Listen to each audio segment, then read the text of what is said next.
Hello and welcome to this week's episode of The Filmmakers Podcast. This is a podcast where we talk filmmaking. From indie film to studio films, high-end TV, documentaries, adverts, and everything in between. We don't talk about adverts. And very rarely, how to get them made, how to make them, and how to try not to F them up, in our very, very humble opinion. I am Giles Alderson. I am delighted to welcome onto the show this week Mark Hampton, where we sit down and discuss making his micro-budget indie feature film Unlicensed. Now, Mark isn't just a first-time director having a go. He is a working actor who has been on the biggest sets in the world, from Mission Impossible-style stunts in Netflix's Lift to sharing the screen with Kevin Hart and Idris Elba. He's taken that big-budget education and applied it to a micro-budget indie feature. He knows exactly how a set should run, which is how he managed to write, direct, produce, edit, and star in a feature film that wrapped in just 3 months. His filmmaking track record before Unlicensed and before jumping into his feature debut, he cut his teeth on award-winning shorts, including Acceptance, which he wrote, directed and starred in as a US senator, and Town vs. Gown. This was kind of the prelude to Unlicensed. It's a boxing-themed project he wrote and directed, which kind of showing he's been developing this specific visual style fighting for over a decade. Myself and Dom Lemoir sat down to chat to Mark all about that experience, how he managed to raise finance, how he managed to make this quite incredible indie feature. We went into detail about why you have to push your own film, because very little people will care, especially if you don't have a big marketing budget. How are people going to hear about it? We talk about sales, distribution, we talk about crowdfunding, raising funds. We talk about making a micro-budget indie feature, why you should never expect anyone to watch your film, how you break through, how you direct, act, produce, write and edit your own movie. Mark Hampton is a true pioneer. And for those people out there who haven't done this yet, who have, and are wanting to learn from the experience of Mark Hampton, then this is the masterclass for you. This is something you should absolutely pay attention to.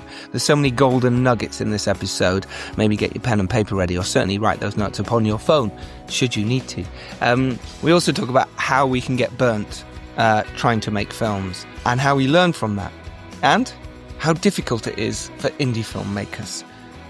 So, as I mentioned, Unlicensed, it is out now on, Mark sent me the list, give me a second, on Amazon Prime, it's on Apple TV, and it's on YouTube. Links to where you can watch this, the links I've just said, will be in the show notes. Do go support indie filmmaking, and do go support this film. So it's about people giving up their time to help you. You can do the same. Just watch the film. Support. The film is about disgraced white-collar ex-con and former city broker, Danny Good, played by Mark Hampton, who is unable to return to his old life and struggling with a secret gambling addiction and trying to reconnect with his estranged wife and son. He seeks a quick cash fix by entering an unlicensed, high-stakes boxing match. Like I say, this is a true independent debut that was shot in and around Cambridge in England, and how he utilised local talent and locations, giving it that very British atmosphere. Unlicensed won the Jury Award for Best Feature at the London Independent Film Festival. Oh, and by the way, we mentioned Phil a few times. We don't actually say Phil Hawkins. I don't believe we did anyway. I pretty much remember that at the time going, I must mention the surname. Phil Hawkins is one of our hosts of the podcast, so sadly hasn't been on for a little while. But when we do mention Phil, that is the Phil we're talking about, the excellent director and all-round great egg, Phil Hawkins. Anyway, this is the episode with Mark Hampton. Go watch Unlicensed and enjoy this episode.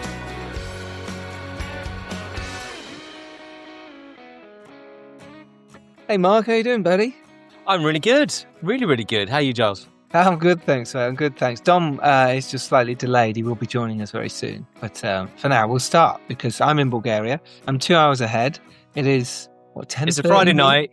I've got a beer in my hand. let's have a Friday night chat, and and then you can go to bed. Yeah, I could go to bed. Yeah, getting ready for prep tomorrow. So exciting times. I suppose is the best way to describe it when you put a movie out which you've been working on for so long.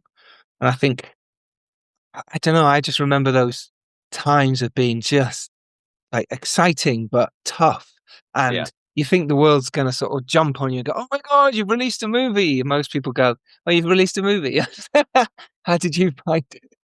It was, I'll tell you what, I was kind of prepped. The Filmmakers Podcast has been my friend throughout this entire process. Wow. And I really mean that. And I've said that to you personally, and I really mean it. It's been like a foundational kind of stone in my journey to becoming I can call myself a film director now. That's amazing. Yes, you absolutely can, Mark. Yes. And I genuinely believe like the Filmmakers Podcast has been a great companion because like, apart from anything else, it's also prepared me for the fact that when you do release your film, for which it means so much to you, Yeah. nobody cares. Yeah, this is it. People think everyone's going to care. Yeah, nobody cares. Like you really have to really force this thing onto the world. Like the world isn't there waiting to embrace it. Go, oh, give us your wonderful film. It's like, and yeah, it's so it's So I think I have to thank the Filmmaker Podcast for preparing me for that outcome because that is what you get. And that's what I kind of got. I mean, we had a lot of people very, very supportive, like from within your own network. But as soon as you go beyond your own network, it's just crickets. And we've done quite a bit of pushing, advertising, and trying to get like a marketing campaign and push the film out. And, we've had a few kind of wins and some reviews and things, which have been okay, mixed, but fine. It's just getting reviews is great, right? Yeah. But so getting some coverage has been fantastic. But yeah, just then it's out there. And you don't know everyone keeps asking me, how's it going? And my answer is, I have no idea because I don't see the numbers. We don't have a dashboard of sales and units shipped or how many people have rented or bought the movie. I won't find that out probably for another month. And that'll just be for 1 month's worth. And it's just like, I don't know. I hope people like it, Mm-hmm. That's it. It's actually quite amazing. I think a lot of people don't realize this. And I think it's going to be nice again for those who haven't made films, who are listening, to hear that again, because I can bang on about it or say it in other podcasts that I might have heard it. They go, no, when mine's out, everyone will pay attention. And Mark's just proved it now by saying the same thing. No, if you don't push, if you don't, try and make a splash, no one cares. It's another movie. It's a bit like when you do a crowdfunder. You think everyone's going to put money in. They're going to want to support me. Yeah, some people will, but some of your best mates probably won't. It doesn't mean they don't like you. It just means that they're busy. They haven't got It's actually a really similar thing because like in the run up to our release, I was doing a load of paid ads trying to get people to pre-order it, right? So the pre-order will help on the day one sales and give you a bit of a ranking, all that stuff. So, and it's a lot like doing a crowdfunding campaign because you're trying to get people engaged. You're trying to get people to part with some money or commit to parting with some money. They don't even have to part with the money yet. They just have to commit to parting with it. Exactly, just commit. Come on. And you don't even have to take the $5 really out right now. Like just like a crowdfunder, you cannot prejudge anybody because the people you think are a slam dunk won't do it. Yep. And the people you think, oh, there's a 1 in 1,000 chance, I'll just drop them a line just because they'll be the ones who are like, I'm on, this is great, I bought it, I can't wait to see it. They're like, where's that come from? But you just don't know. So just never ever prejudge if you're crowdfunding or if you're doing anything. Just give everyone an equal shot at loving your film. Like, give them a chance, right? And some of it's like, say, even now with films being released, films have been out for ages and they're now free on whatever, on Netflix now or Amazon, where they're in the free section, pretty much. You're already paying for Amazon or Netflix. So people are still not watching movies who are like great friends or because they've got other things to do while they're busy. They're busy getting on with their own lives. They go, yeah, I'm sure it was great, mate. All the best to you. And I think as filmmakers, the more we know that and stop thinking we deserve people to come and watch our movies or treat us like gods just because we made a movie or two. It's just, I mean, that's correct, but yeah. Yeah, because we are. It's ridiculously hard and we should be treated like gods. Absolutely right, Mark. I am going to stand by that and put it on a t-shirt. Quote Mark Hampton. Yeah. Oh, Mark Hampton, yeah. Well, look, before Dom joins us, it'd be really, really good to dive back into the why, because you're an actor, You're doing really well. You know, it's difficult to time for actors. Yeah. Not gonna lie. Yeah. It's not easy. However, directing and trying to raise money and producing a movie and getting everything ready, which you wrote the movie to, is really tricky. And starring in it and directing it is, you know, hats off to anyone who does it. I remember my first short film I ever directed officially. James Friend was the DOP who did All Quiet on the Western Front, won the Oscar. Amazing. Thank you very much for doing my short film way before he won the Oscar. That made it easier for me because I had someone amazing doing the short. But I was also in it, and I hated directing myself. I didn't want to do it. I felt stupid. I felt silly, and I vowed never to do it again. And I haven't. I've never directed myself since. I mean, I don't really act anymore, so it doesn't really matter. But if I had to, I mean, you're going into such a huge challenge. You're playing the lead role.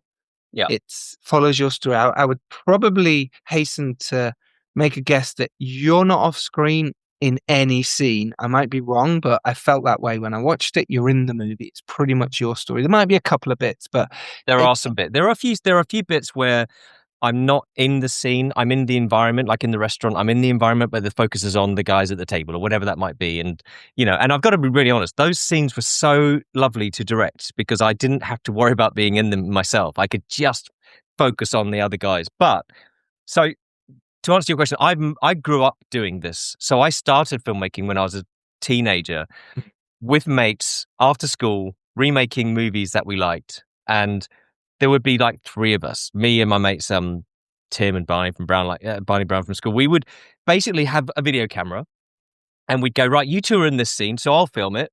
And it's like, okay, well, you two need to be in this scene, so you film it. And it's like, well, we need three people for this scene, so we'll sit the camera on the table and the table will film it. So I got very used to kind of like handing the camera back and forth, going in front and behind the camera quite a lot. And that became very kind of sort of natural. So when I went and became an actor proper, you know, I was kind of learning about filmmaking, but I also was, instead of waiting tables, I was also working as a runner and then became an AD. So I was learning my craft on the other side of the camera as well. So I learned how to run a set, how to put together a call sheet, how to schedule, how to keep things moving. And then also obviously being on the actor side, like knowing what the director kind of needs. So I kind of built up this body of work on both sides of the camera that kind of allows me to do that, to kind of flip between the two. And I think I'm quite good at switching off my kind of actor ego. So I'm not looking at the shot of like, oh, do I look good? I'm able to look at it as a director and go, does the scene work? Is it truthful? Do I believe it? And I think that's a real benefit. So I have a slightly split kind of personality, which kind of helps. It's almost like you're not seeing yourself, right? It's almost like you're seeing the character. Or exactly. And so, you know, and that's great because you don't get worried about going, oh, I look a bit weird there, or I look a bit ugly. It's like, well, if the scene is working, that's perfect for the scene. You don't have to worry about that being your good side or whatever it is. And so I'm very lucky in that respect that I have that kind of, I can compartmentalize those things differently. And it's not the first time I've done it. So I've made, like, since I was a kid, I've made lots of things as a director, music videos and stuff like that. But then I've made various shorts in the more recent years where I have been in the short and directed the short. So I've kind of been tuning this muscle of being able to do it, being able to step back and forth. And like one of them was a boxing short, so I've done like a boxing match. One of them was a political short where the camera was kind of constantly on the move, and so we've done kind of big kind of one-ers and stuff. So a lot of the things that are in Unlicensed have kind of been trialed in the short films that I've done, which I guess is the kind of reason why you make shorts, right? You're developing the muscle for what you're going to use for your feature. Yes. Yeah, totally. I think that's one of the most important things is making shorts is not only, hey, it might be a calling card, but really it should be to practice, to get better, to learn, to make mistakes, to go, experiment, right? You know. And I think that is really important. And I do think a lot of filmmakers go into making shorts going, this has to win awards. This is my breakthrough. Yeah. No, just make it get better, you know? Yeah. And if it wins I like the model where, and I can't remember whose model this is, but the model where you start by just making stuff that you will show to nobody, and you slowly climb the scale of like then you get a bit better, and then you start making things that you will show to some friends, and then you get better, and then you make some things that you'll put on YouTube and start showing, and then like you gradually increase the audience as your skill increases, as you feel comfortable sharing stuff.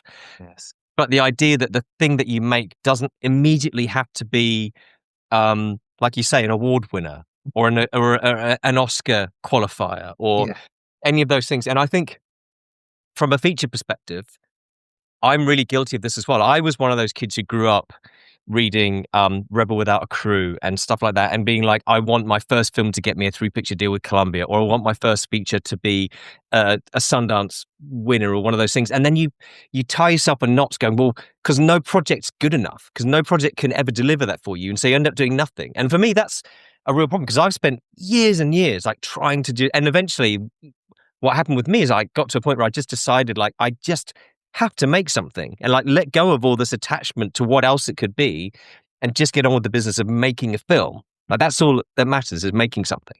Yeah, it so is. And I love you saying that. What did you learn from, like you say, you got used to you directing yourself, acting, directing. There's quite a few people listening who are also on that journey. What's the thing that worked the best and what didn't work from directing yourself? Generally on the shorts, from anything all the way through to Unlicensed. What's really, really critical is that you have a shorthand and like complete trust in your DOP. Because like if you're in the shot, like if you're an actor and you're in the shot, your DOP is your eyes on not just the shot, but like overall kind of quality, because they're the one keeping an eye out. So for me on Unlicensed, Jeremy, I've worked with him before on my short Acceptance. Mm-hmm. I'm in every shot. And he became my eyes on not just whether the framing is right, but actually whether the scene is working or not. And and that could be me. That could be if my performance isn't good enough. I could pull me aside and just quietly go, you might want to go again on that, just because and we had that ability to just speak really frankly and just be like, yeah, I think you might want to just watch that one back and just make sure you're happy with this bit of it because something happened there. And so he was amazing in terms of like keeping an eye on so much more than just the frame. He was just brilliant. So that is so important. That relationship, know the movie that you're making, know the style and tone of the movie that you're making, and have that agreed so that when you really want to be able to finish each of the sentences, or you want to be able to go, I want to maybe something like that, and that they know exactly what you mean, because it's like that's part of the vision that you've created, right? Yeah. So that's really important. And we didn't have a lot of prep time. It was very, very kind of quickly kind of put together, but it was important that we had a kind of shared vision for what the film was going to be. As Jeremy Dawson, Jeremy Dawson, yeah, I agree. I think there's some DOPs who are amazing, obviously at lighting, at camera, at technical, but they don't want to direct, or they're not interested, or they find it really difficult. There's other ones who can do both. Or there's ones who are much more on the director side and maybe not as technical. And you've got to find the one that's somewhere in the middle, or who loves to, like you say, that's amazing that Jeremy could say to you, do you know what, Mark, maybe you should have a look at this one, but not really sure. What a treat to have that. It was such a pleasure. I mean, it was amazing for me because it was really like a safety net. I had him as a safety net to keep an eye on things and just be like, is this going to work or not? So yeah, that was huge for me. Yeah. Let's jump all the way back, because the first time I heard of you was when you won the Empire Award for Gone in 60 Seconds. Done in 60 Seconds. Gone in 60 Seconds, exactly. Yeah, your Top Gun. It did win, right? I remember it. It did win, yeah. It won an Empire Award. And I remember seeing this and reading it in Empire Magazine. I read it every month, Empire Magazine. I've loved it for a long, long time. Yeah. And their podcast, it's amazing. And you were in there, and I was like, oh, look at this, let me watch. And I watched it and went, oh, that's amazing. It's really clever, it's really well done. And then obviously when we did our Top Gun Maverick special, and we had on director Chris McQuarrie, you very kindly lent us the outfits that you had for that short, so me and Dom could do some stupid sketches, promotion sketches. Thank you.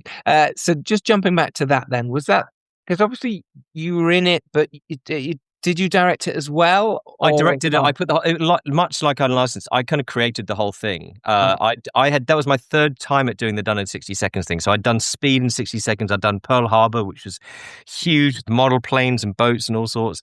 And then Top Gun was the third one, which eventually won it. But again, it was an interesting period of time for me because I had young children.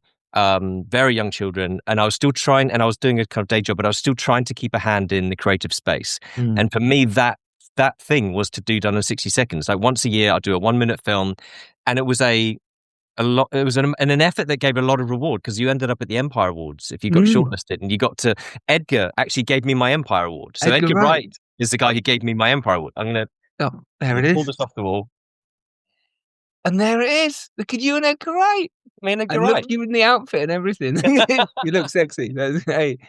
So those who don't know, basically this is a competition run by Empire magazine where you had to recreate a movie of their choice in 60 seconds. Yeah. Or of your own choice. You could choose any movie, but it had to be like an existing movie. Like, that's right. Yeah, it had to be something that, and that was out there. Yeah, because anything could have won, couldn't it? It was like, no, it has to be, it's done in 60 seconds, and whether it was Top Gun or whether it was whatever. Okay. Yes. Did anyone else do Top Gun that year? No, I don't think anyone else did Top Gun. I mean, my hey, Dom. Hello. Hello, Dom. Welcome. My pièce de résistance for Top Gun was the fact that we got a real fighter jet. And so so the guy who plays Ice in my Top Gun, he was actually in the US military and he was quite highly ranked, and he'd managed to get us like a flight line pass or a camera pass and flight line access for this day. Huh. And it was all kind of above board, but we were kind of stretching the rules or the limits of what was allowed. And it actually ended up in the tabloids, like indie filmmaker blags fighter jet from US Air Force, and it was crazy. I love that. we got a real fighter jet, and we filmed out at Lakenheath, and it was we were standing around this F-15 fighter, and it was just it was for me like possibly the coolest day of my entire life, like playing Top Gun around a real fighter jet. It was just insane. So no, that was so that was. And like I said, well, you get like a wave. Like when we went to the Empire Awards that year, I had all the Navy whites and stuff, and it was just like an unstoppable force. Like Top Gun that year was going to win it because it was just like everything about it was just so kind of like extraordinary. Like and sure enough, we went home with the prize. So it was a lot of fun. But like I say, like that was the sort of thing. Like I was doing one film a year, and that was it. My Done in 60 Seconds was my one bit of filmmaking a year, and then I slowly started to get back into making dramatic shorts and getting more into kind of building up to eventually trying to make a feature film. As my time got a bit more. Time allowed it a bit more. Kids got a bit bigger and stuff like that. So yeah, I think there's sometimes like a bit of a disconnect between what we grow up on and what we like truly love when we're kids. Like, I mean, I can remember like how excited I was seeing Top Gun for the first time. Like any action film, like Terminator. Yeah. I was like, I could barely even sit down. I was like jumping in my seat. But it was such a great era though, because the films were so good. Like they were. Yeah, they totally were. Welcome, Dom. How are you? Hello. You all right? Good, yeah.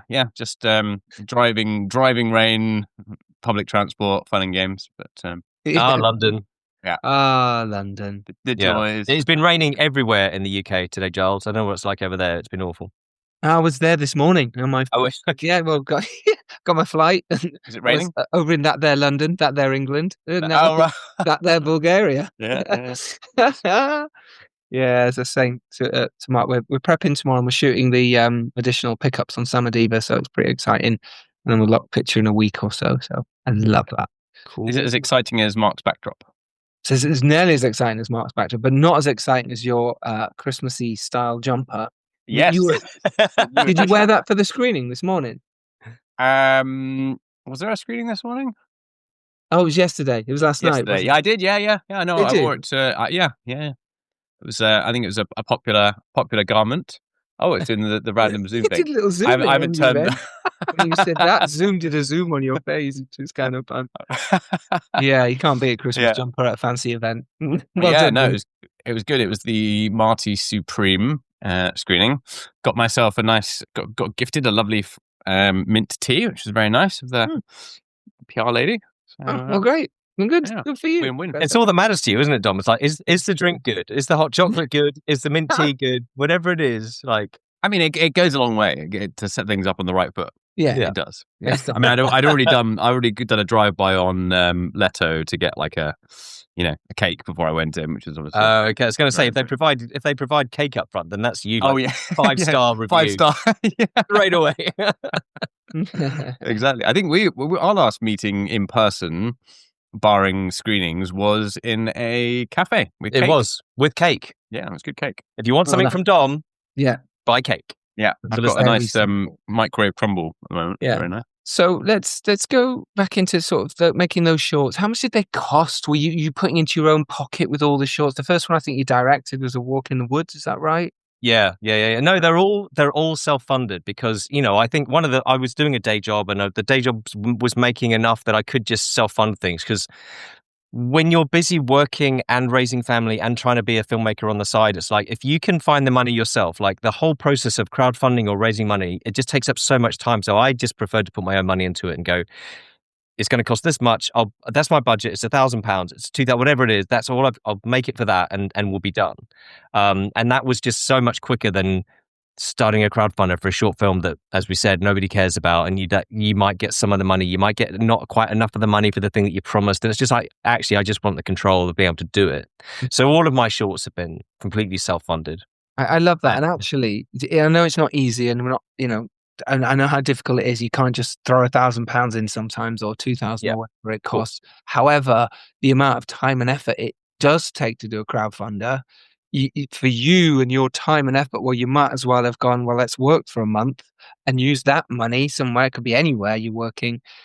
One good thing about the crowdfunders is it does get your name and the short out there more because you're saying, I'm doing this. However, if you want to just make shorts because you want to make them, then put your money. I did that with pretty much all my shorts. I think I got some money off a friend at one point, but the rest of the time was my money. It's just, this is going to cost this. If I want to do it, I'll get on with it. Yeah, do it. exactly. So and there are, as you say, there are massive benefits to crowdfunding because it does build an audience for your thing before it started. So you start to get a bunch of people who are engaged in it, and that's great. But for example, on Unlicensed, we didn't do a crowdfunder for it because I had fairly recently done a crowdfunder for 5 Cars, which was going to be my first film. Yeah. So when we first met was when I reached out to you guys to go, could you do a post of something about 5 Cars crowdfunder? And that was us. The first time we kind of interacted. That was 4 cars ago. 4 cars ago. And then 5 Cars, for really good reasons, has not got made. And it's hopefully going to be my next film. Okay. But, I was all set to make this micro-budget heist movie. And then I sat on a plane on the way back from Cannes and happened to sit next to a producer. And he ended up optioning the script. I just, I had an elevator pitch moment with this guy on a plane and ended up optioning 5 Cars. And that took it away from me in a way because they were talking about lead actor and director, and I hadn't directed a film at that point, so I wasn't a known entity at all. But it was an interesting process, and so that's where Unlicensed came about because I was like, well, I need a feature. I want to make a feature, and then 5 Cars has gone off in this different direction. So now I need to come up with a new story and a new idea. Let's talk about that, Mark, because this happened to me too, and it reminded me when you said it. It's happened all the time. We sort of set out to go, hey, let's go make something for whatever money we can make. Yeah. Suddenly people get wind of it. You start talking to them, whether they're saying they're producers, and I'll put that in inverted commas sometimes. And they're going, yeah, I could do this. And hey, why don't we actually make it for a bit more budget? And why don't we go get this star and this one? And suddenly you get wrapped up and wound up in this. Oh my God, that'd be amazing. I'd love to do that. And then suddenly before you know it, it's taken away from you, options assigned, and it's just not yours anymore. And that's really sad for a filmmaker. It happens way more than people talk about. We should talk about this more because I would love what you've said here, and I'm glad we brought this up because filmmakers out there, this does happen a lot.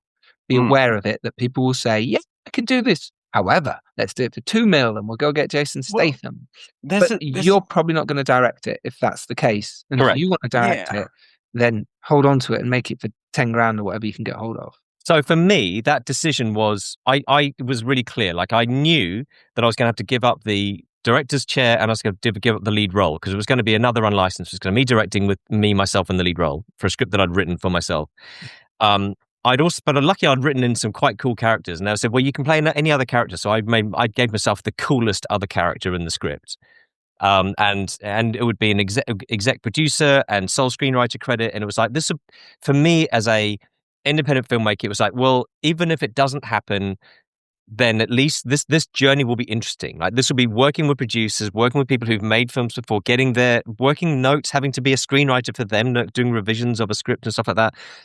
That would be really interesting and really educational for me. And it was really educational. It wasn't quite what I wanted it to be, but it was really educational. And then ultimately, they were unable to secure the finance to get the film made at the level they wanted to make it. They couldn't attach the right level of name for the lead, and they couldn't get the money. So they went out to all the usual financiers. They went out to XYZ and Anton and all those guys, and they were trying to raise the money, like you said, like millions, low millions, but still, a lot of money. And I always had it in the back of my head, like, this is great if it happens, but always knew that it might not. Because like there's no such thing as a sure thing, right, ever. And so it just happened to come in that time when everyone was getting very risk averse, things weren't getting greenlit, and like a package that would have been a go like 2 years earlier was just not a go anymore. It's just like the level of cast had gone so high before anybody will put any money behind things. So it didn't work out, but it was an interesting process. And then I still ended up making a feature. So I'm happy with how it kind of turned out, because I got a view into that kind of world. And now I've got my script back because the option's expired. So now it's mine again. So I get to go back and do the thing I always intended. But now I've got a feature behind me that I can use to point out and say, hey, I can deliver a feature when I'm out to trying to raise money for the next one. I think it's quite difficult being in that situation. And I suppose the thing that I've kind of learned is try, I guess you can definitely do the approach where you just take it off, you give it to someone else, and you say, if this happens, it happens, and that's great.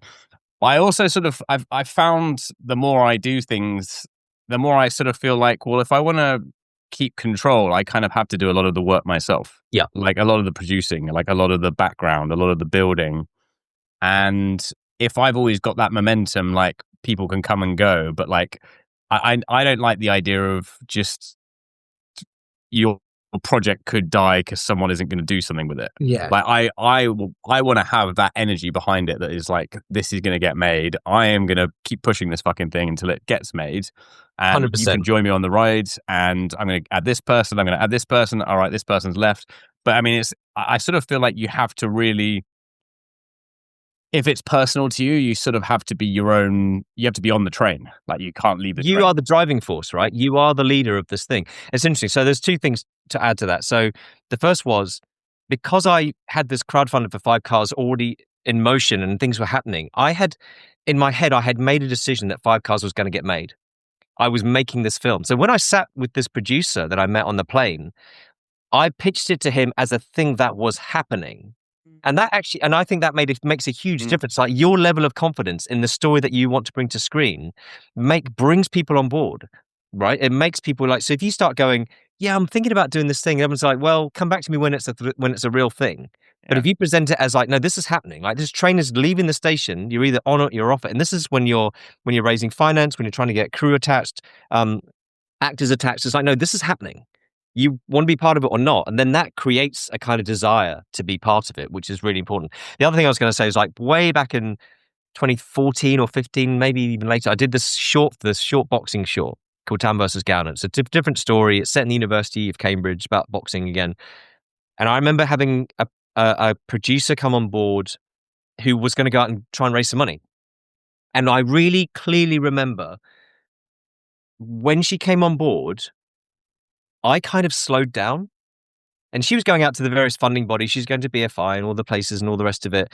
And I was like, oh, this is great. She's taking care of all that stuff. But when none of those kind of came to anything, she was like, oh, well, we tried. And I was like, oh, that's it. Did we? Did we really try? And but it had lost my momentum of doing it. So for me, like that was a real lesson in like exactly what you say, Dom. Don't hand over the control of it to anybody, because only you will push this thing forward. Most people will find they get to certain hurdles and obstacles and they'll be like, oh, well, that's it. And you're like, no, that's not it. There's another dozen things we can do to make this happen. So you're the only one who's going to make your project happen. And I think that's really, really important. And I think it's also frustrating if you've got a producer that's like, I once had an experience, and I haven't worked with them, since then, but they basically got me to take all of the risk financially, like, doing proof of concept work, which they weren't really involved in. They didn't help with the kit hire. They didn't help. I did everything. And then when it didn't turn out drastically well, and I didn't want to really do a proof of concept because I was like, this isn't really the type of movie that does that. It was all about how it fits together. And And it came out right. It wasn't like amazing, but it was a bit generic, basically. But it was it was good acting. And then they're like, well, this isn't as good as I was hoping for. I think I'm gonna have to step away and whatever. And I remember at the time I was like, oh, that's really disappointing. I thought about it in hindsight, and I'm actually like, well, you were zero support. You were zero help. You put all the pressure onto me. Like, what are you actually doing as a producer? Yeah. What are you contributing? Like, are you even a producer? Like, I'm more of a producer than you are, like right now. Yeah. And when you've got people like that have that kind of attitude, that's also, it's not great. It's okay if you've got someone like big and like they're like, okay, I've got a certain amount of bandwidth, you know what you're getting into. That's different, and I think that's fine. But if it's someone that's just sort of expecting and pushing everything over to you, that's also like a really like grind my gears type. Yeah, well, that's just like that. It's just like a passenger, isn't it? They just want the producer title and they want the ride, but they don't want to do the work. So I'm lucky. I mean, I'm still only on my first feature, so I haven't had that yet. I've had to kind of force my feature into the world, so I haven't yet had had people come along and try and just tag a ride on it. Not yet. No. Not yet. Yeah. Well, let's talk about Unlicensed then. And like you mentioned there, 5 cars. You thought was happening, and it felt like it was getting out of your grip. Producers were taking it away from you. What was the moment when you went? It's a boxing movie, lead, etc. What was there a specific moment you remember when you went? Yeah, I need to go find another little indie that I need to do. So I had a window of time, and we've talked about this before, and this is testament to how important it is to set yourself some sort of date, like a start date.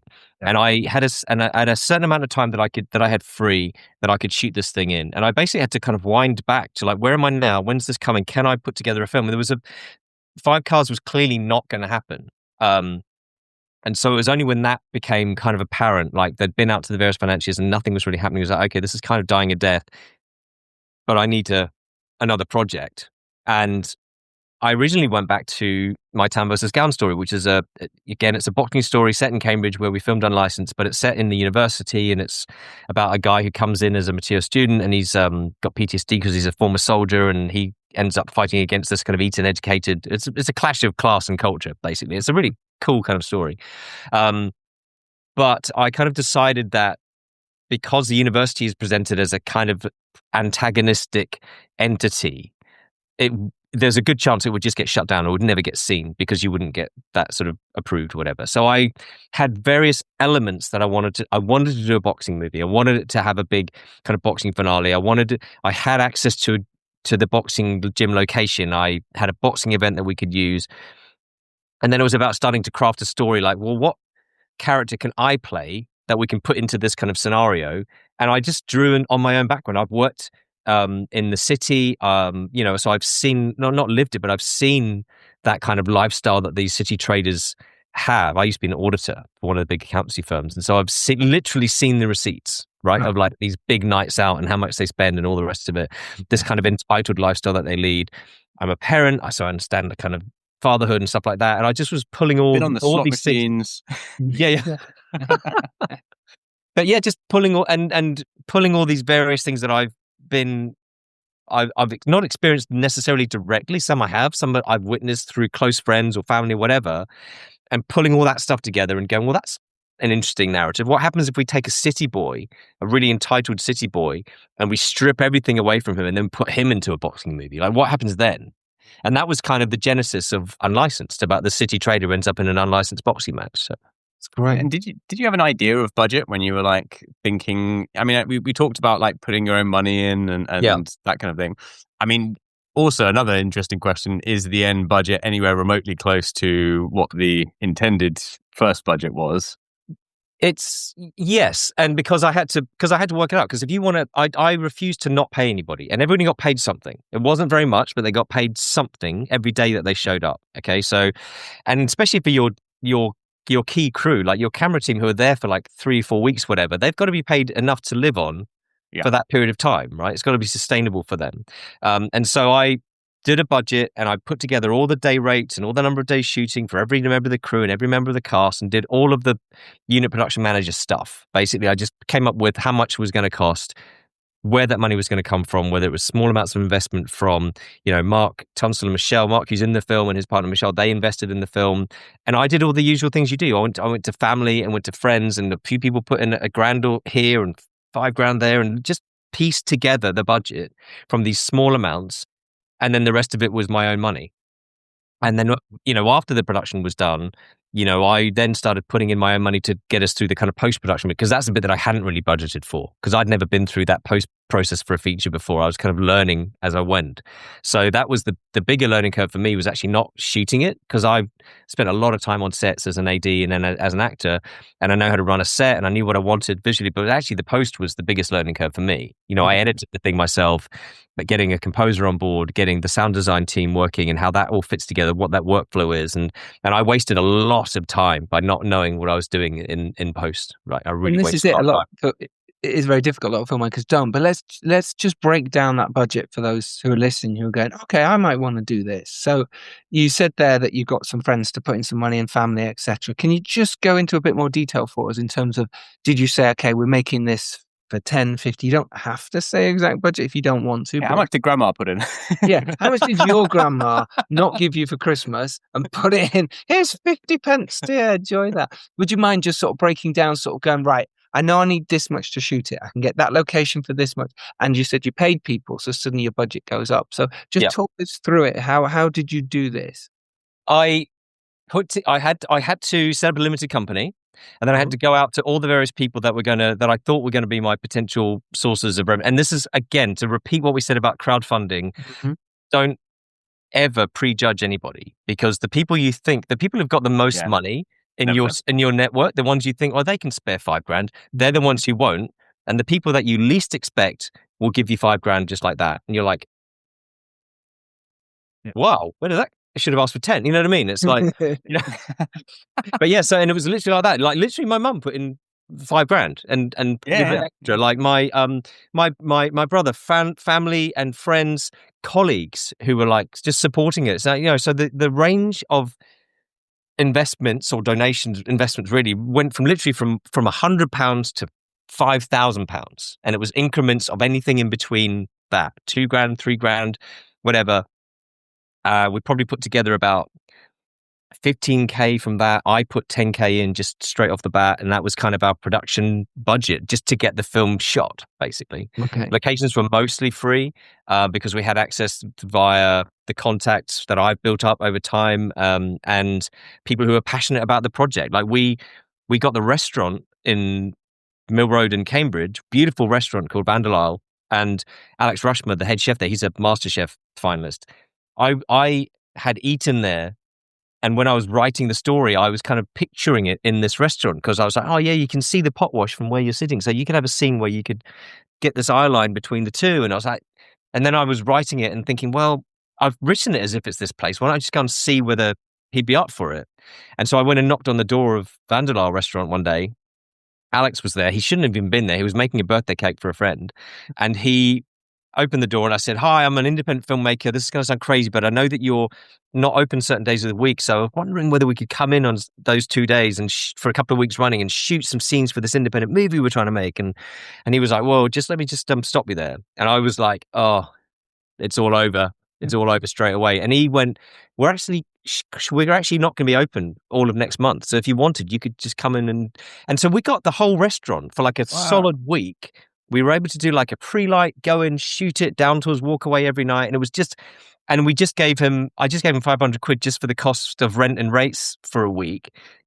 And I tell you what, that was the moment where I was like, okay, fate tells me that this film is getting made. Well, because that's it, you put a time on it. Like we've always said, put a date. This is when we're filming. This is what's happening. If it wasn't that restaurant, you'd have knocked on another one, and you found one, right? One because you're making a movie and people like that. But just to finish on the budget side, how did you know it was going to be around your sort of 25K mark at that point? How did you know? Like, had you fully done a budget? I literally just had a spreadsheet. I'd made a spreadsheet. Right. Line items for each cast member, each crew member, a daily rate for them, number of days they were needed, and just added it all up and that gave me the number. I used to be an accountant. I'm good at this sort of thing. Yeah.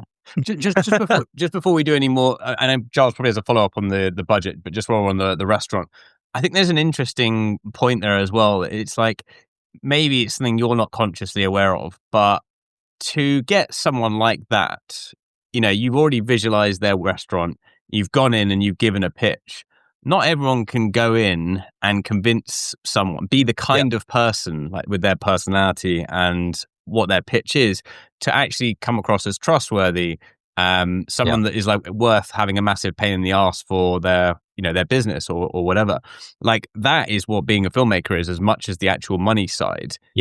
Because you are asking people for like constantly big inconveniences, and you've got to have like a lot of charisma. And a lot of that's just authenticity, and it's also passion, really caring about right? it. Yeah, it's just passion. Like you just have to, and I think passion sells it every time, because it's the kind of thing that makes people jump on board a totally random project that for a first-time filmmaker or first-time feature film director, and go, I want to be part of this, because they can see that you have this kind of genuine passion and enthusiasm for the project, and they can see from you that nothing's going to stop this thing from getting made.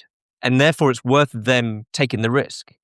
So I just think it's all about passion. Did they do any of the catering? Alex, that would have been my first question. What's the menu? Alex Rushmer, MasterChef finalist, he trained my cast about like how to be restaurant crew. Wow. He gave them a kind of 101 on restaurant cooking. So he became our restaurant consultant. He's in the credits as restaurant consultant because he added to the realism of those scenes by teaching them to chop and to do all the stuff, and how to make a kitchen look busy, even when the scene is not in the kitchen, how to make it look busy and real in the background while make stuff happening. It was fantastic. He was absolutely brilliant. Right there.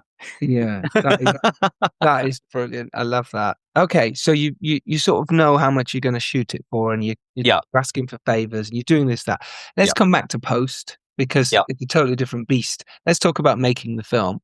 And for you, as a first-time feature film director at this point, how much had you planned? How much had you gone into talking it through with your DOP, Jeremy Dawson?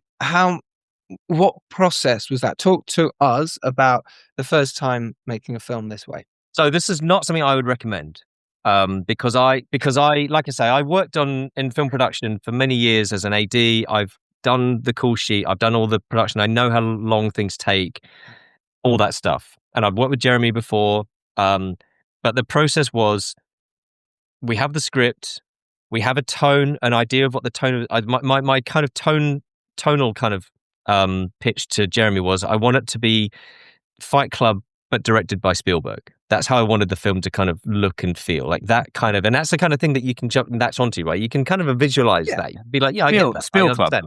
Yeah, exactly. Finchberg. I think that's better. Yeah. All right. You can have that one. But that was, and so every day, like each day was, I would get up at about 6 a.m. I would write the call sheet. I would send the call sheet on WhatsApp to the crew, so we knew what they were shooting that day. All they had the end of each day was like, this is the call time tomorrow. Be back here tomorrow. And I would send the call sheet at about 6:30 in the morning. I'd then go to Tesco, buy a load of sandwiches or snacks or whatever the food was, go to the location. Like I was literally doing all of that stuff. Wow. Every day to try and get the film made. And you're starring in it as well. You're in every scene and you're done. Yeah, exactly. So, that was the routine. They would know to be at a certain place, and some point during their journey there, they'd probably get a WhatsApp with the call sheet on it. And on the call sheet would be the shot list for today, the scene breakdown, but then the shot list. So Jeremy would go straight to the shot list. How many shots have we got in? It's a dozen, or it's okay, that's achievable. It's 20, that's a bit much, whatever. And I'd have to then when I'd arrive, he would have looked at it, and I'd hand out paper versions of the call sheet so everyone could actually hang on to it. And then I'd have to convince Jeremy we could achieve the day. Well, look, what you said there is kind of, the call sheet side of it's not necessarily normal, but because we've usually prepped it way before, and then it changes the night before. But what you just said is exactly it's not far off what I do. I don't know about you, Dom, but I will the night before, even though I've done my prep way before, but the night before I'll have totally new ideas. I'll have sat in the location the night before or the day before shoot and I'm going to do this tomorrow. So you always come up with new stuff. I think it's the call sheet thing that scares me. That just made me go, no one knows where they're going tomorrow. This is frightening. Well, they know where they're going and what time to be there. They just don't know what they're doing when they get there. No, they'll have an idea. They will have known what scene we're doing tomorrow, and no one knows what they're doing. We would have prepped it, but like, it wouldn't have been written down in a call sheet form. But like, that was just necessity, right? I didn't have a production manager. I didn't have a someone who could do someone who was scheduling it for me. I was doing all of that stuff myself, and I think that it's a bit of an extreme example, but I think pretty much everyone does that on their first feature. Like, you just get your hands dirty with as much as whatever needs doing. You just do it. You've got to do it. Did you not have a first AD then? We had a first, so Matt McLaren was the first AD, but he wasn't. He came on board. He's a local friend and actor, so I basically was sort of teaching how to run the set on the day, but he wasn't doing the scheduling part of first ADing, right? Yeah. So he was running the set during the day.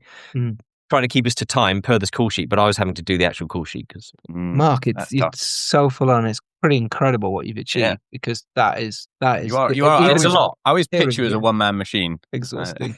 It's not enough just directing or just acting or just firsting or just production managing. You were doing everything and you were really going there with it and making something pretty incredible for the time you had. And don't forget you're boxing in this movie, or you've got emotional scenes. That's always fun. Trying to direct while you've got a mouth guard in and boxy gloves on. That's fun. That's when you really need your DP. That's how I direct, Mark. I do the same. Adrian, I ain't chasing no goddamn chicken.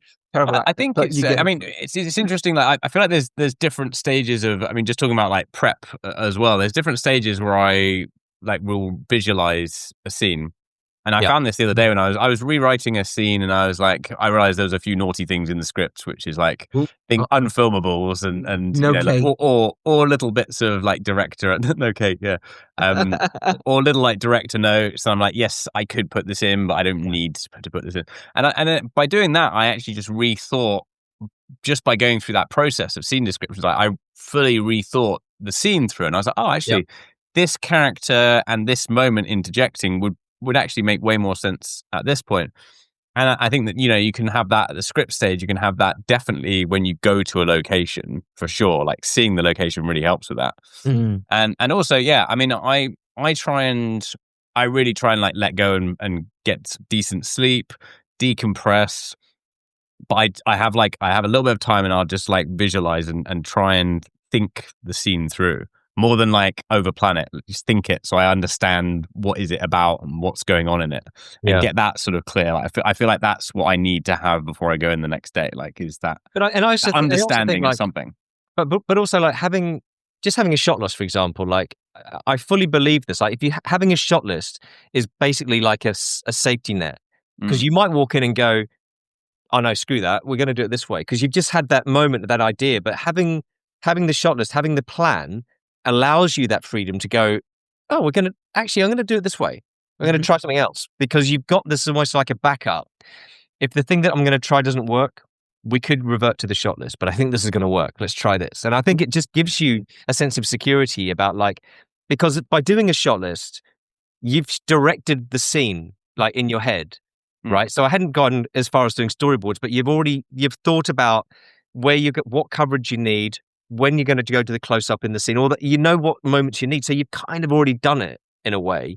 So it allows you, when you come in on the day, to go, you know what, we could just do this. We could just push in slowly on this, and it could all just be a one-er, and it would work, because you know that narratively the bits would be there that you need. Yeah. Well, it's all about story, isn't it, Dom? Yeah. The story is key. If you're telling the story, we can plan it within an inch of its life and say, well, I'm going to do over the shoulder here, I'm going to push in here, this is what I'm thinking. And on the day you get there and you go, well, the light looks shit that way, or the performance doesn't work, they need to look away at this point, so actually that shot now I've just got back ahead. So you change it, and that's what makes good directors, I think, and filmmakers, is just going, okay, I had this great idea last night in my bed and I've written it down and I've sent it to everyone, but actually on set now, this is better. Yeah, that's what makes filmmaking alive and exciting. And or you go to your, my set was very, very collaborative. Like I said to everyone on day one, I was like, I know you're all here mainly because you believe in this project. You're all getting paid peanuts to be here. Thank you for being here, but also, like, I want you to feel like you can participate. I usually pay people money. Yeah. But I wanted them to feel collaborative. I was like, anyone who has any idea about anything, please bring it to me. Right? I can't guarantee I'll use it, but I'm really open to hearing anybody's suggestion on any part of what we're doing, because I wanted everyone to feel kind of involved and like they were part of the production, and everybody was. And there were occasions when I would go to Jeremy like, I don't know, what do you think? Like literally like, what should we do here? I don't know. Like, this is all looking a bit flat and plain. Like I can't, we need to think of something else, you know? Yeah, I think that's fine. I think, you know, as long as you're not having a meltdown when you say that and you're decisive in the other moments, I think that's fine. Like, I think sometimes you've had a tired day, or maybe just something just doesn't feel like it's working from your ideas side of things, and it just takes someone else to be like, oh yeah, no, that for me, because someone else might have had a really good night's sleep, they might have had a really good lunch, they might be full of energy, they might just really like, they might just be in that all flow. cylinders firing, and exactly, and then to them, they've the thing is as well, if you're constantly steering the ship in a certain direction, and people will tune in to what your vision is. Yeah. And there will be moments when they're giving you your idea that you don't even know. Yeah, absolutely. Like 100%. How you program them. 100%. They're on board with the vision, right? Yeah. And they're like, maybe, I totally agree. Yeah. It is important. And actually trusting other people around you and the crew members around you, they've usually been on way more sets than you have as a director. Yeah. You know, they're often on 6-7 features a year sometimes, you know, in whatever capacity. You might be doing one, like say it's your first time. So you want to trust the grips and the sound department when they say, why not? And that's giving trust. And it sounds like you did that from the off by saying, hey, please shout out if you see something. Don't be a dick about it, but, you know, come on. Yeah, 100%. You know, but I think as long as you maintain the authority of like, at the end of the day, it's my decision. Yes. Right? Yeah. Then everyone's fine. Everyone's happy. Like everyone likes to be able to be included, but like they don't feel put out if you didn't take their idea, because you've set the expectation of like, yes, you will know a reason why that thing they suggested, whilst it's great in isolation, doesn't work because of this other thing over here, or the next scene, the next whatever, you know. But the crew also want someone to be in control. They want someone to be in charge. It's actually really important. Someone's leading the ship. They need that, because otherwise they go, uh-oh. And no one wants that. Yeah. It's 100% a leadership role. Like, especially like in my case where I'm producing, directing, like literally the thing is moving because of me. And so you have to lead from the front, and you have to make sure that people are willing to kind of follow you into battle and go with you into the trenches, because that's kind of what it's like. And you have to reassure them, like, it's all going to be worth it. Like, the thing we're making is really great. Like, it's going to be really good. That's the point where you're going to be really, really convincing with your lie. Yes. This is when you need to act very well. Yeah. It's going to be great, guys. This film's going to be amazing. So I'd really interested, like, just to cover the difference between the first draft that we all saw, and you know, you did a feedback session, and how we got to the end result. Because I find, like, I want your feedback on this, Dom, because you were there. You were at the test screening, although you weren't at the beginning, so you missed the kind of prison opening and the big production value of the opening. But like, I'm curious to hear like what you thought about the two versions of the film that you saw. So we did a test screening. Giles didn't make it. Dom came. A few other friends came. Phil came. Ross came. And like really good notes, amazing notes. Like, that was, for someone had been so close to it, as we've discussed. I was everything in the film. To then hand it over to a group of trusted professional filmmakers and go, tell me what is going on here, and have received those notes was absolutely like critical in making the film kind of what it is. I think it's really interesting. First of all, I mean, like, you edited this yourself, right? Is that correct? Right?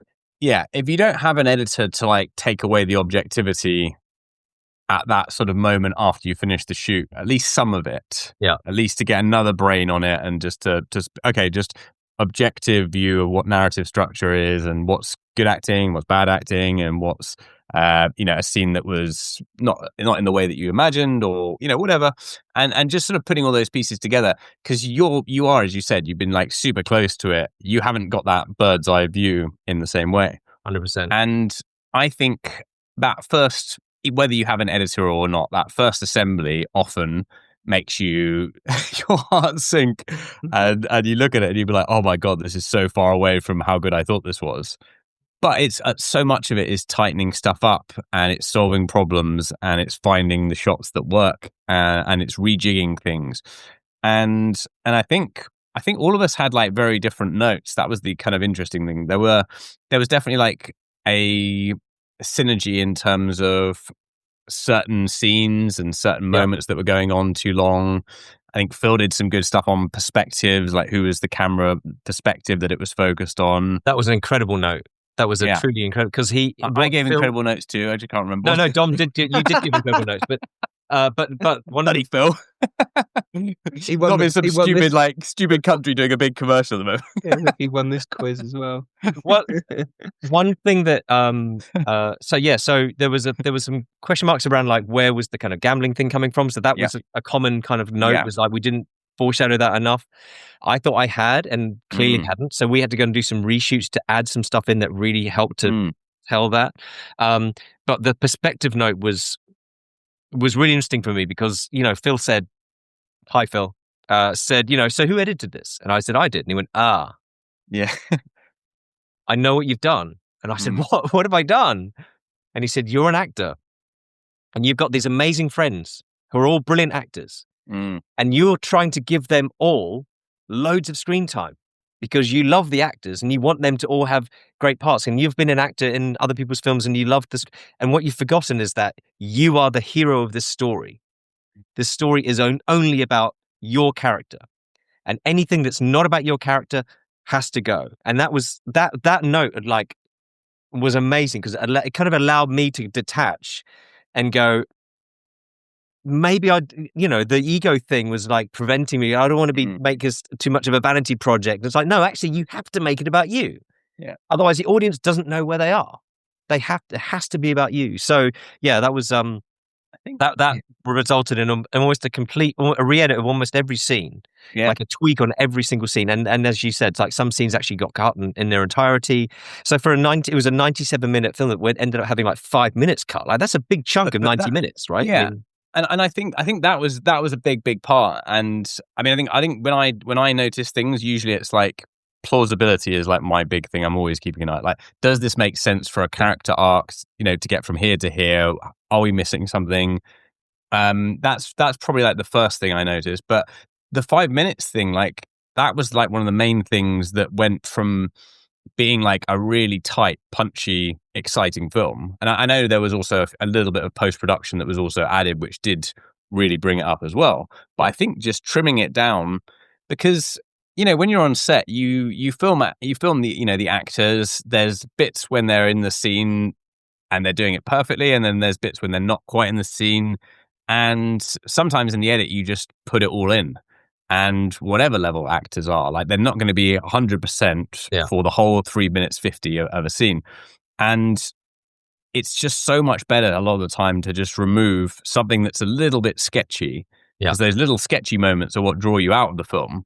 And do you really need them? A lot of the time you don't. And just by culling all those question marks, suddenly you have something that just is always engaging. Yeah, and that absolutely. Really... And that was a lot of your notes were around things like, you know, there was some notes around the City Boys scene. Like there were bits in that conversation where like, no, does this bit need to be there? Is it really helping? Like, no, not really. Like, we can lose it. And I would then have to find a way of cutting it out, but maintaining the flow of the conversation. And there was things like that. And that was the kind of like the fine tuning of those things, like not entire scenes, but actually fine tuning those scenes to make them just get the point across and then get out. You know what I mean? Yeah. Like, yeah, exactly. Or, you know, or there's just like there's like one or two words or an expression or something that just doesn't quite flow with the rest of the scene or even the edit pace. And that coming together makes you question the scene as a whole. Yeah. So anything that kind of reveals the process kind of takes you out of the film, right? Takes you out of the narrative. And so anything where it makes you question, like, it makes you the subconscious even go, oh yeah, we're in a film. And then you're out the story. You're out of it. Well, that's why test screenings are so important, actually. Yeah. And we did it on sessions recently. I pretty much locked the picture. I was like, we're done. And the producers quite early went, no, we're going to do one final test screening in London and going to bring people there. And it opened it up massively. I ended up taking 4 minutes out of the movie that I thought was locked. I was like, I'm happy with it. All good. And suddenly it's a totally different movie now. It's faster, it's more interesting. You got rid of the bits that just would like, what's the story? What's the story again? And that, exactly, cake. And that's all it is. As soon as you realize what the story is, the other stuff doesn't matter. No one cares. There might be your favorite scenes and the best in the world. And like you say, you held on to the actors. But how did you find the editing process? Because you're editing it, right? How long did it take, I suppose, is the question. It took a long, long time because I didn't have a workflow. I didn't have a kind of post-production workflow set up. So I was having to take the film rushes and the sound rushes and sync them up and do all the stuff manually that an editor would have just done and handed over. Wow. So the whole thing was a really long, slow manual process. But it also took me quite a while to get started because after like the 4 weeks of the initial shoot, after that like intensity of actually being in production and shooting the thing, there's that moment at the end of it where everyone disappears and it's just you with terabytes of data and you've got to start the journey of crafting this into some sort of film. And like I say, without an editor to even start doing assemblies and things, I was literally like, imagine just like a mountain of reels of film and like having to go in there and start finding your first shot. And it was like, so that was pretty, daunting. It was difficult just to get started. I'm really honest. It was really hard. And then it was the case of I was back at work, so I was just kind of getting up and doing an hour in the morning before I'd start my kind of normal day. But with editing, like you've kind of got to get back into the headspace where you were when you left off. So you spend half that time just reviewing the scene, then going back and looking at the clips, and you might just add 1 or 2 shots to the scene, and then you're like, oh, time to get the kids up or whatever and do stuff. And so it was a long. It took at least a year, and so some periods I wasn't doing anything, and you know, by the time we finished shooting in end of like March 2023, and then we did the test screening in like November 24, I think it was, something like that.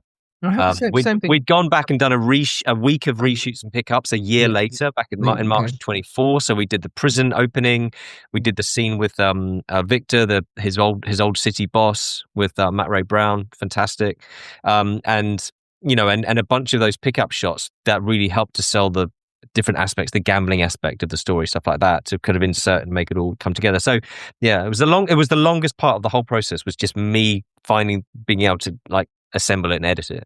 Yeah, I had same with Food for Thought. It took years and years to do that because it's a documentary, and it's just, you know, we had Robbie starting it, but in the end, it's just me and Dan sat there, and I'm trying to edit it on my shitty laptop. You got thousands of hours of footage probably. And it's all different formats. Too much Food for Thought. Yes, exactly. iPhone footage, different footage. So it was huge. So every time you did one little change, the whole laptop would go tick, tick, tick, tick, get shut down. Right. One change. So it took me 10 minutes to do one little bit, and it was so frustrating. I suppose, so it can be, so I understand your pain and how difficult it can be to do it. I suppose I want to talk a little bit about the time scale from the edit, then going, oh, okay, I've got a finished movie, and then getting into your final bits of post. You know, now you've got your VFX, your sound mix, your grade, you know, and like you said before, circling it back round, you didn't have the money, you know, so you were like, right, how do I tackle this? So what did you do? So Dom will attest to this. Like the last stages of post-production all happened like right down to the wire of us doing our release. Really? So Dom organised the theatrical. We did 3 screenings. We did Cambridge, big premiere in Cambridge. We went to Leeds. We did London, which you came to. But literally we had the DCP about a week beforehand, just enough time to actually deliver it to the cinemas. Because what was happening is I had my sound guys and I had my colorist working on the thing back in kind of April, May sort of time, in the run up to, we got shortlisted for Raindance. So we were working towards Raindance, and then Raindance was a no, and then suddenly it was like, oh, the pressure's off. Raindance. And then the other, guess what? I found out in Cannes on the night of the Raindance Villa party. I went to the Raindance Villa party, having just learned that they hadn't accepted my film. Did you push anyone into the pool? That's outrageous. Yeah. Hey, guess what? You're coming to the party tonight, by the way. Here's an email. Go for it. Here's the bill for the party. Unbelievable. So yeah. I don't want to talk about the privilege too. It was a lot. Hurt. Yeah, it doesn't hurt. Doesn't hurt at all. It's fine. It's fine. And so before you get into the actual delivery of that, how did you raise the funds then to finish it? Because I just started. But at that point, I was no longer going to other people. I was just adding more money to the budget from my own. I was cashing in assets that I might have and just finding the money from my own resources, basically. So I was just plugging in. It would be like, right, we need a couple of grand for the grade, right? Okay, well, I'll put a couple of grand in here, and then another month I'd put another couple of grand in for the sound guys to bring in a consultant guy, and it was stage by stage by stage, literally like shoveling the money in just as it was needed, like it was just in time kind of cash flow. You know what I mean? It was the balance on the company account was constantly like less than £100. It would like bump up and then straight back down, and it's crazy. Oh my gosh! Wow, that's brave. Yeah, but again, it's just what it took to get it done. You know what I mean? We just needed to get it done, and it was a question of like I had incurred some costs that I hadn't planned for, like a composer, which was brilliant. Because you have, when you have a soundtrack written for your movie, it's so I had planned to just find a bunch of really good library music and just license library music for it, but actually, in the end, you went unlicensed.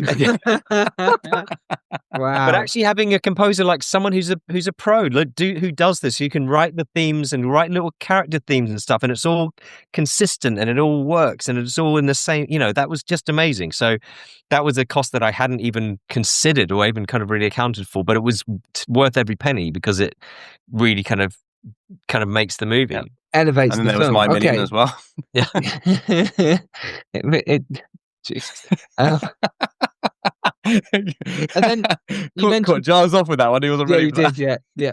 Just put me on. But then in terms of actually, you said about the release. So let's talk about the cinema run, how well that did. But did you already know at that point you had distribution? Did you already know that you'd already pushed it through into the right places? So you were planning your cinema run around your release, as it were? Yeah, kind of. So we had we'd gone to the movie partnership, and they had agreed to take us on as a client. Essentially, they're an aggregator. Again, I have Dom to thank for that connection. And they brought us on board. They were super supportive. But they don't do any marketing, right? They just put you on the platforms. Yeah, basically. You can set the price for your film. You can choose which platforms it's going to go out on. Doesn't mean they will accept it. So we went out on Amazon, on Apple TV, on YouTube Movies. And we were supposed to go out in Rakuten, but they said no. So actually, we had a platform that didn't want the film, which was interesting. Wow. So yeah, we had them set up, and then we started our planning for the cinema run. But we did our premiere at Picture House in Cambridge. Fantastic! Like we sold out in 3 days. We had a really interesting lesson, which was that we were in Screen 2, which is a really lovely theatre. It's 144 seats. And when we got booked in there, we were like, "This is great, but we think we can probably sell more than this number of seats." And so they were like, well, maybe we can move you to Screen 1 if you oversell. And they were like, great, because that's like 230 seats or whatever it was. We sold out in 3 days, went back to the Picture House. We're like, well, how about it? Should we move to Screen 1? And then they went back to the local team, went back to the central programming team. And the central programming team said, no, sorry, we can't do that because we're releasing Downton Abbey in Screen 1. We'd have beaten them. Downton, for that evening screening, because you can see when you're looking at they sold about 20 seats for the Friday night screening of Downton. Yeah. We could have, but they had the relationship with Universal, whoever it was, and they had guaranteed them the big screen. So we had nothing we could do. And to be fair, they were the company that and it's different sometimes. It's different every time, but sometimes there is one company, and they were the one company that were like, yes, we can do a premiere and we'll do it properly with you. And they were fantastic. Like they were absolutely brilliant. Everything else about working with Picture House was great. Like Chloe at the Cambridge Picture House, she's been absolutely fantastic, super supportive, and was really thrilled to have like a big event like that there. So they were really happy to have us there. They had the space. For me, it was really important because I've grown up going to that cinema from when it was a Canon cinema in the 80s, and then an MGM, and then eventually became the Picture House. So I saw like Bond movies and Jurassic Park and Terminator there. So to have my movie Jurassic Mark, to have my movie there was so good. It was like so exciting to be there. So I was really, really thrilled. And it was just a shame we couldn't find a way of like, we had so many people locally who wanted to come and they just couldn't. We just didn't have enough tickets to sell. Yeah. So like, we were a second screening or to have like a week-long run in Screen 3 we would have put people in there every day. So it was kind of a big lesson around like understanding like you have a lot of local support and hopefully next time round, like the cinema will go, oh yeah, this is what happened last time. We definitely would have filled screen one. Let's give it to you. Well, but Mark, I've got to make another film for that to happen. Yeah, and you will. But Mark, that's what happened with 3 Day Millionaire and with a football documentary as well up in Grimsby. We knew we had an audience, so we spoke to the cinema and said, "Hey, can we do this?" And then it just kept extending and extending because it was doing really well. And that's sometimes what you got to do. Say, I'm a local filmmaker. I think we can get some people in. If we sell enough, can we go on a bigger screen? And if not, can we do the next day? Can we roll it on? Can we keep doing this? And most cinemas will talk to you about it. Dom's an expert. Sometimes it is sadly just an arbitrary decision, and it's like maybe they've been burnt before by an independent film. Yeah. Or a lot of the time, to be fair, I mean, this is one thing about, as a general lesson, like Mark. Like I quite happily sort of dived in and did stuff I didn't necessarily need to do with the cinema run and helping with promotion, because when you can see someone's like really putting the effort in, it's quite motivating for you to be like, well, look, they've done so much. Like I'm more than happy to like try and make this a success. Whereas if people are the opposite, it really makes you not want to do the extra. Like they're we just can't be bothered. Just happen. Yeah, exactly. When or they're just like, oh, okay, yeah, this will be fine, or this will, or over expecting what things will be. Well, you missed the very beginning of this conversation, Dom, because we were talking about the idea how that when you release your film, the truth is nobody cares. Like unless you push it out there, nothing's going to happen. So you need to make sure that you're the one driving people into those seats, right? Even if you know people want to see it, you have to remind them. Keep reminding them, force them to go and buy that ticket and turn up on the day, get there, because otherwise they'll just forget. With all the goodwill in the world, they won't show up. But you did really well with your cinema run. You kept extending, didn't you? Had like 20 odds in the end. How many cinemas? No, we only did 3. We only did 3 venues. We did 3 venues. We did. You think Cambridge, you think of the time travel one? No, that's the other one. Yeah, we did Cambridge, Leeds, and London. Yeah. And then we did London Independent Film Festival as our one festival, which was fun as well. So. But they all sold exceptionally well. Yeah, you did really well at those. They were always like. Well, no, we didn't. Like so we did well in Cambridge. We did well in London. Leeds was really difficult. So I had one of our actors is from the area. I got a news article about him and all sorts. And this again just proves that like nobody cares. Like we got there, it was like and this was the morning after the Cambridge premiere, absolutely packed. Black tie, all the rest of it, huge event. Next day off to Leeds, and like about a dozen people showed up, and luckily we were in this really small screen, so it just became like a nice, really intimate screening and Q&A. So it was really nice, and it's one of the oldest cinemas in the UK, so it was great to be there. But it was a real imbalance of supply and demand. Like we couldn't meet the demand in Cambridge, and yet we didn't have enough demand in this other location. It was just this. There's lots of factors in those things, and sometimes it's really hard to pin down what it is. But I mean, I always warn people that like unless you have like a really solid presence in any city, it is a massive uphill battle. Yeah. But I mean, to be honest, getting 8 people into a screening. I mean, I've done cinema runs with like 20, 25, 30 cinemas. Yeah. Get 8 or 12 people. That's fine. It's a memory for people. It's it's 5 people that share on social media. Yeah. You go down there, you have a nice time, you promote in a city. Like, maybe you got the press article, as you said. Like, it doesn't matter. It doesn't matter if there's 8 people in your screening. As long as the cinema have a nice time and you have a nice time and some audience, that's really what matters. And it is about the promotion, right? You're putting it on your socials, you're letting people know we're in cinemas. And don't forget, guys, you can pre-order it here. That's kind of what it's about. You're doing it not hopefully to try and break even on it, but really it's free publicity for your film. Yeah, every screening is free publicity. Even if there's 2 people in there, well, you don't tell people there's 2 people in there. You take a photo of those 2 people in front of the banner and you go, hey, you copy them, and then you copy tonight.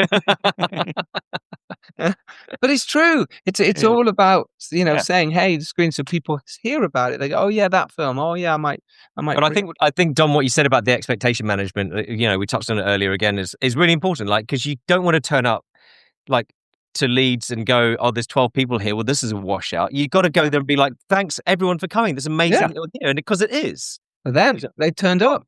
They've turned up and come to see your film. Cos was there. Cos came, so he came along and saw it. It was fantastic. So like, some friends of yours got to see your film on the big screen. There's not that many opportunities to do that, and that was one of them. So I think making sure that you make the most of every opportunity like that, and that you're genuinely thankful for everyone who does show up. Like, it's really important. That's it. Arrogance lies in the other way, which is like, oh, there's not enough people in my screening. And it's perspective.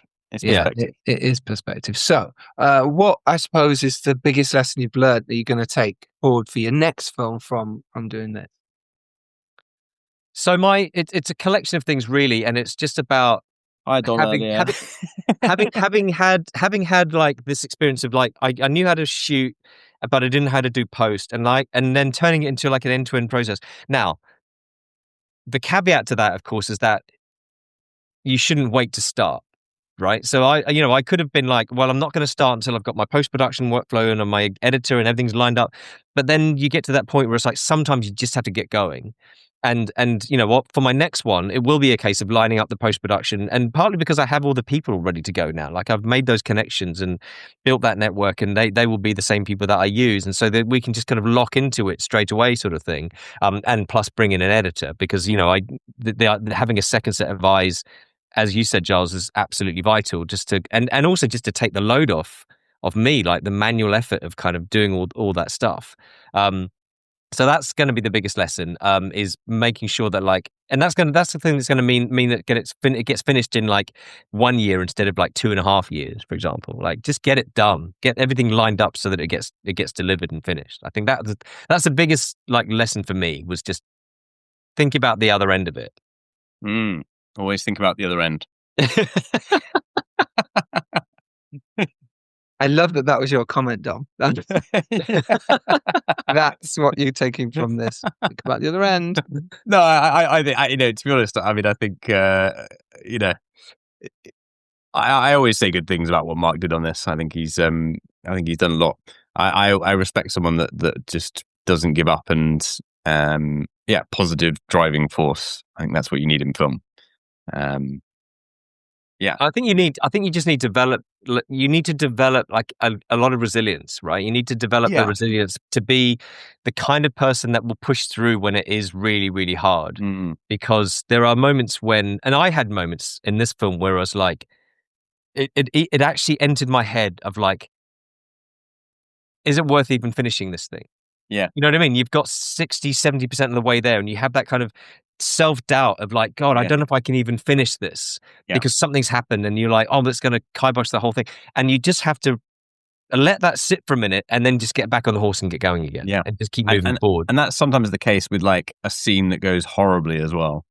And there's no way to fix it at the time. And sometimes you just have to be like, this was shit. And then you look at it in the edit, like, yes, this was shit. And then you do a pickup. Then you do a pickup shot, and pickup day, for some reason things go much better, and that's that. So you can always save things as well. I think things that you think are awful and dreadful, someone else looks at it and goes, no, it's all right. We should use this shot.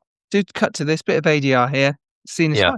Or it's way less important than you thought it was going to be. Yeah, and it really is. And no one, like we said at the beginning, Mark, is perfect. No one cares as much as you do. They just want a good story. They want to be entertained, and that's it. Go home and enjoy their lives, right? It's 90 minutes of their lives, and you have to forget that. In my case, it's been 2.5 years of my life put into it. It's like for the viewers, it's just an hour and a half. It doesn't mean that much to them. They just want to be entertained and have a good time and come away from it feeling kind of emotionally satisfied that they've been part of an interesting narrative and that it was fun. Yeah. And that's all you can expect from them. Like if they can get into your story and enjoy your story and come away with a smile on their face, absolutely job done. That 2.5 years is worth it, right? What a lovely sentiment. Unlice is a really brilliant achievement. You've done incredibly well to write it, direct it, star in it, and produce it, and production manage it, and listen to all the call sheets and get the food from Tesco's, etc.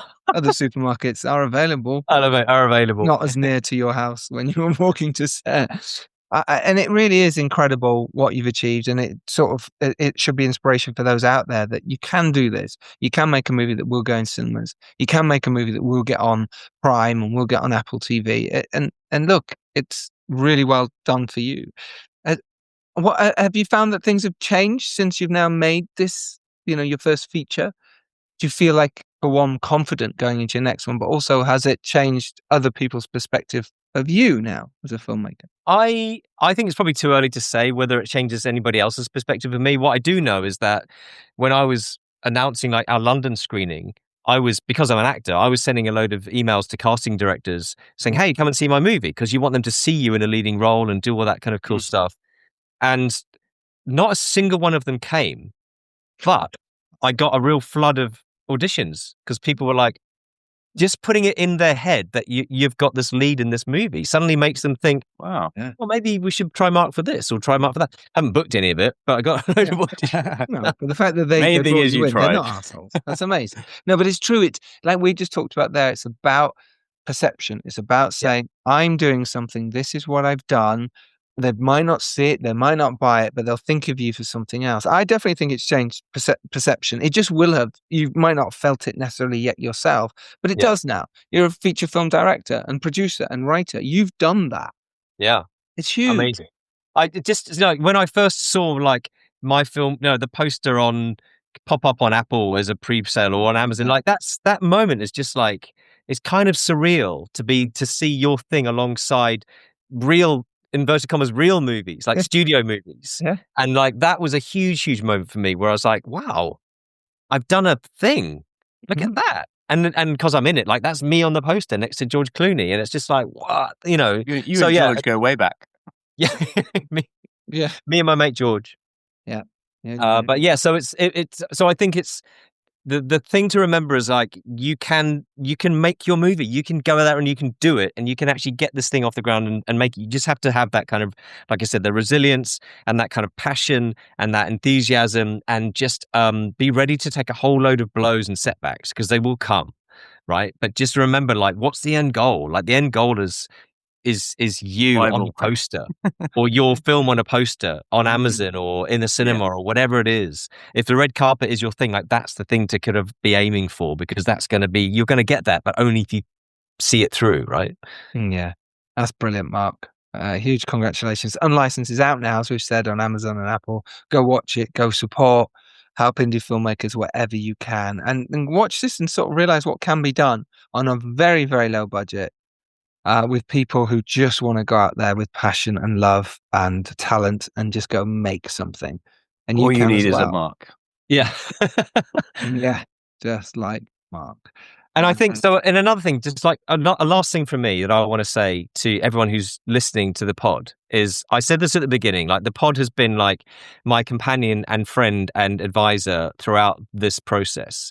And I would say to anyone who's listening, who has an idea for a film or a thing they want to do, like start reaching out to people. Like start reaching out to the filmmakers who come on the pod. Reach out to Giles and to Dom, because like that's how we got to know each other, was because I listened to the pod and reached out to you guys. And like that's so if you jump back like 4 years or whatever it was, I'm listening to the pod going, oh wow, these guys are film directors. These guys know everything. These are fantastic. And now I'm mates. Now we kind of like I've directed a film because of the support that I felt from the pod, right? And I say that I'm not overstating that at all, because there literally have been moments where those dark times when you're like, I don't know if I can even finish this, and you listen to an episode of the pod, and Giles comes on and says, "You can make your film. What have you done today?" And you're like, "Fuck it, I'm gonna." It's true. It's cheesy as hell, but it's really true. So I want to thank you too, and Phil and Connor, like everyone who does the pod, because it's just been a brilliant resource, and you guys are so kind of available to the audience to like get in touch and like advise or give your thoughts or whatever it is. So thank you. No problem. Thank you. Thank you. That was a nice rousing speech that we will clip up and put out. Yeah. Listen, it's so true though. If you're lucky enough to rise up and do well, it is your duty to send the elevator back down. No pun. No. There's no unlicensed pun, Dom. I made enough. No unlicensed pun. To punch the elevator back down to the... I don't know. Yeah, exactly. Could have been anything, Dom. Yeah. It's late. Dom's struggling. He's like, I keep thinking. I can see his brain buffering. The cogs are literally whirring. It's literally turning. You hold on to that. We're going to come back to that. What Mark just said is true. You can go out there and do this. Don't be afraid. Make it happen. What have you done this week to make it happen for you? You've listened to this podcast. You've got this far. That means you really want to do this. So take something from this. Go back and listen, write it all down, notate it, and all the bits that are really important. Money for post, how you actually get the film made, how you should set a date, how it's important to get your cinema run and what you can do around that. Really think about it, but you can do it. You want to make a film, you can do it. Mark Hampton is testament to that. Unlicensed is a fantastic movie, and he's done brilliantly well. And you can too. So make it happen. Cool. Right. Mark Hampton, thank you so much. This has been great. Thanks, Mark. Thank you. It has been great. I've loved it. It's been brilliant. Excellent. Dom, have you thought of a pun? No, I haven't got anything. It's late. I mean, to be fair, I did come up with pun licensed. If you've got that was pretty good. If you've got a pun, let us know in the comments. Yes. Okay. Thank you, Mark. Okay. Give us an Instagram or a tweet if we ever put a tweet out these days. I think I got boxed in on the on the outro. Jesus. That was a knockout right there. Hey, this is great. It's a 1-2 punch from you two. All right, that's enough. It is enough. We'll see you all next Tuesday, as always. Thank you, everyone. Thanks for listening. Go out and make your films. Make it happen. We will see you later. Bye, Mark. Bye. Bye, Dom. Bye. Is this a good time to tell you I wasn't recording on my external recording? It's a great time to do that, and I'm going to leave this bit in the podcast. It's all smiles until someone all smiles now. it. Giles has just got to edit this fucking thing. Oh, brilliant. Leave Giles to do that. You think about a pun. Just don't press record. Thanks. You eat your cake. We're having a good time. At least someone is. It's not like Giles is directing. No, exactly. I've got time to edit this. I didn't know how to leave. Stop recording. Well, Dom didn't even record anyway. I'll stop recording. Yeah, you stop recording. As long as you've got the recording, that's the main thing. As long as someone has it. Exactly. Please, someone have this.